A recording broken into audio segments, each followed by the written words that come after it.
Think about the hardest thing you've ever gone through. Like, really think about it. What if it wasn't happening to you, but actually, for you? Right, it's a huge perspective shift. It really is. And to start this deep dive, I want to take us back to 1914. So, Thomas Edison had this massive manufacturing plant in West Orange, New Jersey, and it caught fire. Oh, the famous factory fire. Yeah, exactly. And we are talking about a catastrophic chemical inferno here. I mean, he lost years of prototypes, irreplaceable records, and something like $23 million in today's money. Which is just staggering to even think about. Totally. And his response to watching his life's work literally burn to the ground. He allegedly told his son to go get his mother and her friends because, quote, they'll never see a fire like this again. That is just wild. Right. He didn't just survive that massive, crushing failure. He used it. He literally had his team back to work rebuilding the very next morning. It's such an incredible historical moment. And I think it perfectly encapsulates this psychological pivot that, well, most people spend their entire lives trying to master. Because when you are standing in the ashes of your own metaphorical factory, the default human response is despair, obviously. But what Edison demonstrated was the ability to immediately process a catastrophic event, not as a personal condemnation, but just as, external data. Right. And before we get too far into the weeds here, we have to acknowledge the elephant in the room. If you are listening to this, you have probably heard the term growth mindset thrown around. Oh, absolutely. Like in corporate seminars, or maybe you've read Carol Dweck's groundbreaking work on it. It has almost become a bit of a buzzword lately. It really has, yeah. But what our source material today does differently is that it strips away all that corporate speak. Yeah. We are looking at this fascinating document called Turning Struggles into Strength, the Growth Mindset Code. And it is so practical. Yes. It provides a mechanical behavioral blueprint. Because I want to be super clear with you, the listener. This is not about toxic positivity. It's not about plastering a fake smile on your face or reading hollow motivational quotes. Right. Nobody needs more of those. Exactly. Our mission today is about decoding the exact mechanisms that successful people use to transform adversity into an actual advantage. Okay, let's unpack this. Because the underlying premise here is that changing how you interpret an event literally rewires what you do next. That interpretation shift is the first domino. It really is. The source points out something that seems obvious on the surface, but is incredibly profound in practice. The event itself is locked in history. Right, you can't change it. Exactly. The rejection email was sent, the business went bankrupt, you made the mistake on stage. The event is completely immutable.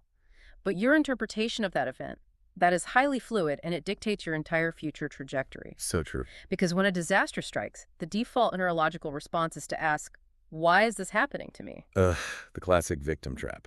Yes, it centers the ego completely and creates this victim narrative. But the growth mindset forces a pivot. It asks, what is this trying to teach me? It's a shift from being the target of the universe to being a student of it. I was reading this and I immediately thought about like a chemist in a lab. Oh, I like that. Right. So if a chemist mixes two compounds, hoping for a clean blue liquid, and instead it turns into this foul-smelling brown sludge. Which happens a lot in chemistry, I'm sure. Right. The chemist doesn't collapse on the floor weeping, shouting, I'm a terrible person, I am inherently worthless. No, they don't do that. They just look at the sludge and say, well, that's data. Now I know that combining X and Y at this temperature produces sludge. They entirely separate their identity from the experiment. And that separation is absolutely vital. Yeah. And there is a deep neurological reason for why we struggle with it so much in our daily lives. Oh, really? Yeah. When we experience failure, the brain's threat detection center, the amygdala, it lights up exactly the same way it would if we were being chased by a predator. Wait, really? The exact same way? Yes. We experience social and professional rejection as a literal biological threat to our survival. So the jump from I failed at this task to I am a failure as a human being happens almost instantaneously. Wow, so our brains are kind of working against us there. They are. One describes a temporary event, right? But the other permanently defines your intrinsic worth. The source emphasizes that you have to actively engage your prefrontal cortex to override that amygdala hijack. You literally have to force yourself to view the failure as instruction, not condemnation. Well, let's be real for a second. If I am hurting, say, I just got passed over for a massive promotion that I worked 2 years for, or a really serious relationship just ended, I don't want to look at the data. No, of course not. I want to sulk. I want to be angry.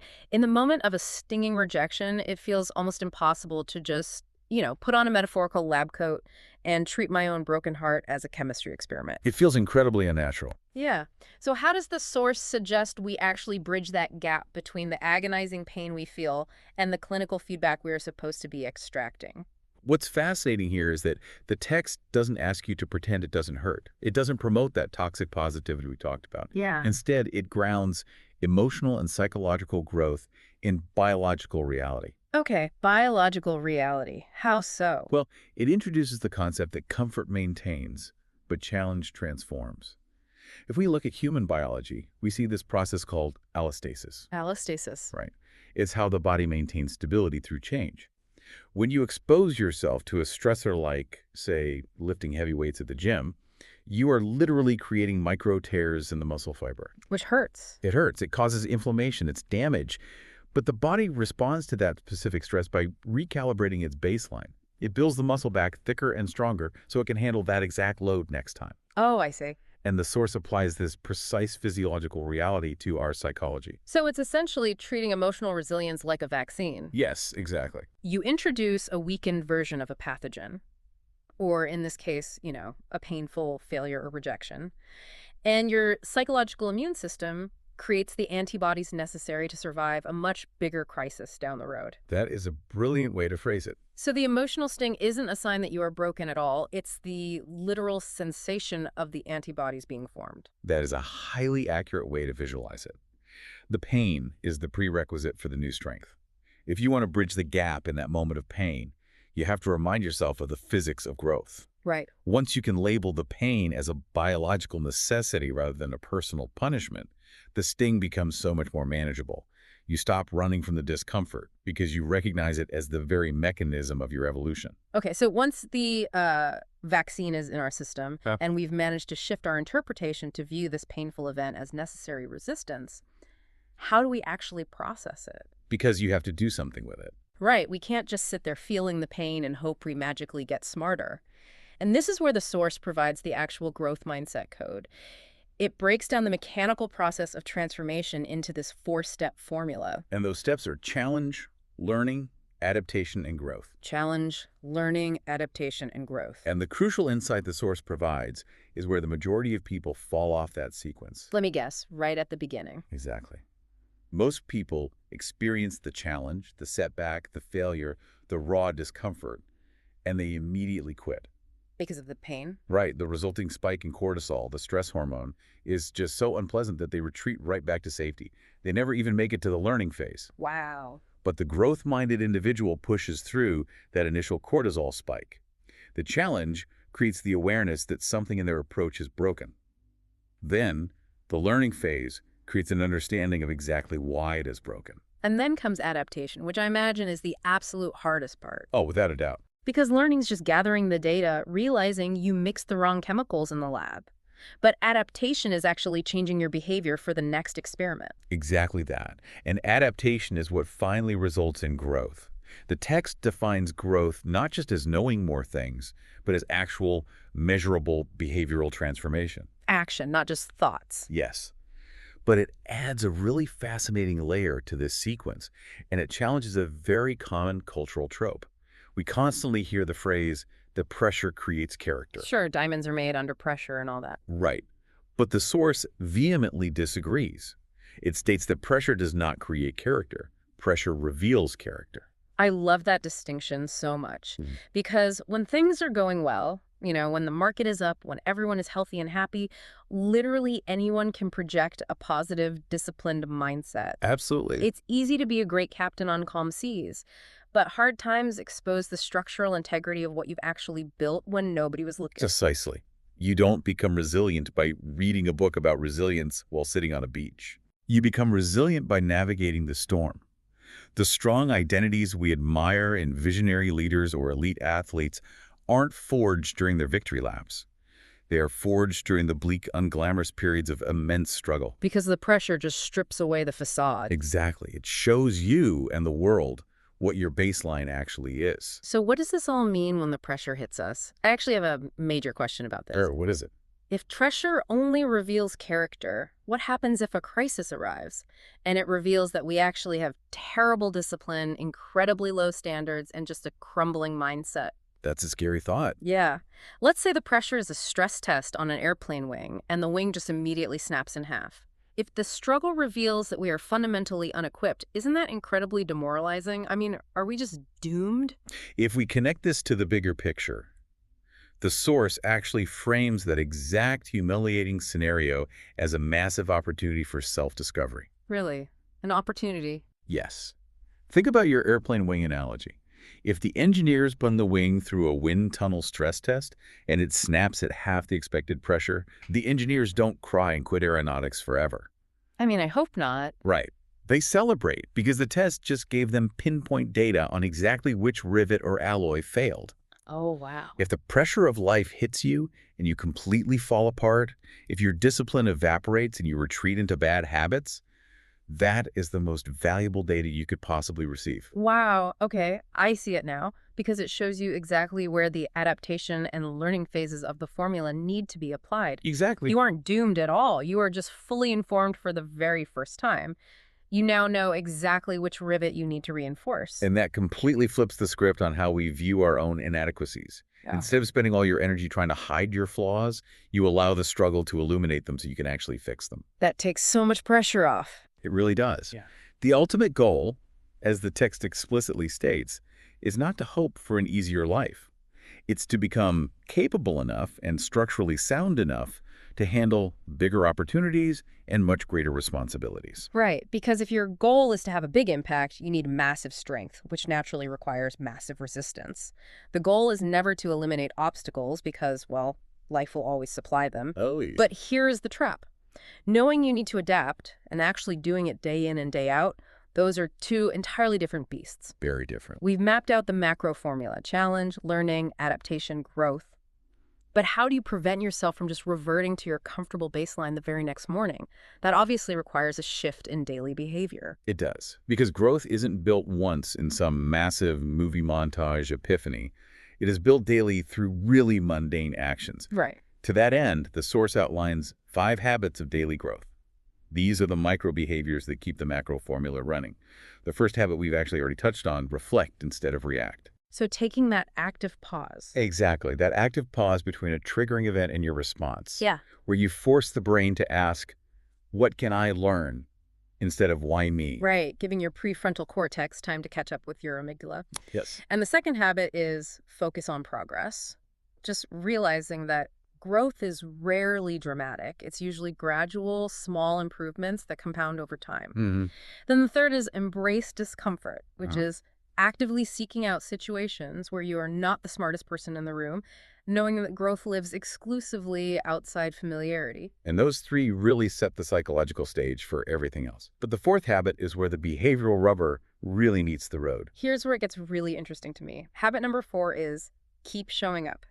And the text explicitly states, consistency beats intensity every time. It's so true. I couldn't help but laugh when I read this because I thought about how often we do the exact opposite when we hit a wall. Oh, all the time. We feel terrible about a failure, and we try to fix our entire lives with one massive, intense burst of effort. I am so guilty of this. Really? Give me an example. Well, like last year, I felt sluggish, so instead of just drinking more water and taking a walk daily, I went out and bought a $300 juicer. Oh, no. And like 50 pounds of kale. I declared to everyone I was doing a raw food cleanse. And how many times did you use the juicer? I used the juicer exactly twice. It is now a very expensive, very bulky paperweight in my kitchen. Yep, there it is. We rely on these dramatic spikes of intensity to save us instead of just doing the small things. But the juicer is a perfect example of why intensity fails as a long-term strategy.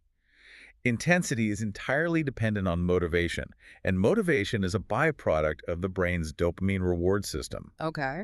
Dopamine spikes when a new, exciting idea is introduced, like the prospect of changing your whole life overnight with a fancy juicer. Right, I felt great buying it. But dopamine depletes incredibly quickly when the reality of the friction sets in. like having to clean all those tiny parts of the juicer. Ugh, the cleaning is the worst. Consistency, on the other hand, relies on building neural pathways. When you show up for 20 minutes every single day, even when you are frustrated or bored, you are undergoing a physical process called myelination in the brain. Myelination. Yes, Yeah. you are literally insulating the neural circuits associated with that habit, making Mhm. it faster and more automatic over time. So, by choosing consistency over intensity, you are moving the behavior away from the motivation center of the brain and putting it into the automatic habit center. Precisely. Showing up and doing a mundane amount of work when you feel entirely unmotivated will always yield more transformation than one frantic, intense all-nighter followed by 3 weeks of burnout. Exactly. It is the quiet, deeply unglamorous work of just staying engaged with the process. Yeah. And this leads directly into the final habit, habit 5. Protect your environment. Environment. Because you cannot build those new neural pathways if your environment is constantly triggering your old ones. You need to surround yourself with people, ideas, and influences that actively encourage the interpretation shift. That makes a lot of sense. Because if you were trying to view failure as clinical data, but your closest circle views failure as a permanent identity and constantly complains about how unfair the world is, Yeah, that's going to drag you down. completely, their mirror neurons are going to drag you right back down to that why me victim mindset, no matter how hard you try. That makes total sense. It's like you are trying to build an airplane wing in a wind tunnel that is actively trying to destroy it. Great analogy. Which actually brings up something really profound from the text. The source makes an observation about why people stay stuck. And it points out that it's actually not a lack of talent. No, it's not. This raises an important question about human potential. The source states that most people do not stay stuck because they lack capability or intelligence. Right. They stay stuck because they actively avoid discomfort. They arrange their entire lives to avoid risk, avoid the possibility of failure, avoid uncertainty, and avoid criticism. Well, because all of those things hurt. They trigger that amygdala threat response we talked about. Criticism feels like a social death sentence. Failure feels like an identity crisis. So we just retreat. Exactly. We build these tiny, perfectly controlled lives where we know exactly what is going to happen every day. But by avoiding the discomfort of risk and criticism, they are actively avoiding their own allostatic load. They are avoiding the very resistance required to grow. Wow. They retreat into what is familiar, operating under this illusion of safety. They think they're protecting themselves from the world, but in reality, they're just trapping themselves in a vastly lesser version of who they could be. They are atrophying. It's a tragic irony, really. You avoid the gym because lifting weights hurts, but as a result, your muscles waste away, and eventually, just carrying your own groceries hurts. Which brings us to the ultimate contrast the source presents. It says that eventually the pain of staying the same becomes greater than the pain of changing. That is the ultimate tipping point for human behavior. Yeah. There is absolutely pain in growth. There's the discomfort of stepping into the unknown, the sharp sting of negative feedback, the exhausting effort of adaptation. But the source argues there is a much deeper, more insidious pain in stagnation. The pain of regret, almost. Yes, it's the dull, chronic ache of knowing you had more potential. It is the pain of remaining vulnerable to the exact same minor challenges over and over again because you just never did the work to adapt and overcome them. There's a quote here. Your struggles are not proof that you are failing. They are proof that you are growing. It's a powerful statement. If you can truly internalize that interpretation shift, it changes how you experience reality. It means that every setback, every public failure, every embarrassing mistake you've ever made, it all becomes raw fuel for the person you are actively becoming. Exactly. The text is so emphatic about this point, nothing is wasted. When you commit to the mechanics of the growth mindset code, you are essentially recycling your pain into power. Think about the challenges you have already survived in your life. Right, everyone has them. They have already given you data and taught you things that no classroom or corporate seminar ever could. Resilience, patience, adaptability, perspective. Yeah. Those lessons are not just scars. They're structural reinforcements. They're just sitting there in your psychological toolkit waiting to be utilized as strength for the very next challenge. So, as we wrap up this deep dive into the growth mindset code, we want to leave you, the listener, with a challenge directly inspired by the mechanics we've discussed today. The source tells us that eventually the pain of staying the same outgrows the pain of changing. It always does. So, take a hard, honest look at the biggest, most frustrating obstacle in your life right now, the exact thing you've been complaining about to your friends. Are you currently enduring the productive pain of changing, or are you just enduring the chronic pain of staying the same? That is the question. And if it's the latter, what is the exact data that this struggle is trying to hand you today so you can finally adapt? It is a phenomenal diagnostic question to carry with you all week. Just remember the core thesis. Hmm. The goal is not to hope the world gets easier. The goal is to become structurally stronger. Thank you so much for joining us on this deep dive. Keep looking at the data, keep stepping into the resistance, and keep building yourself every single day. We'll catch you next time.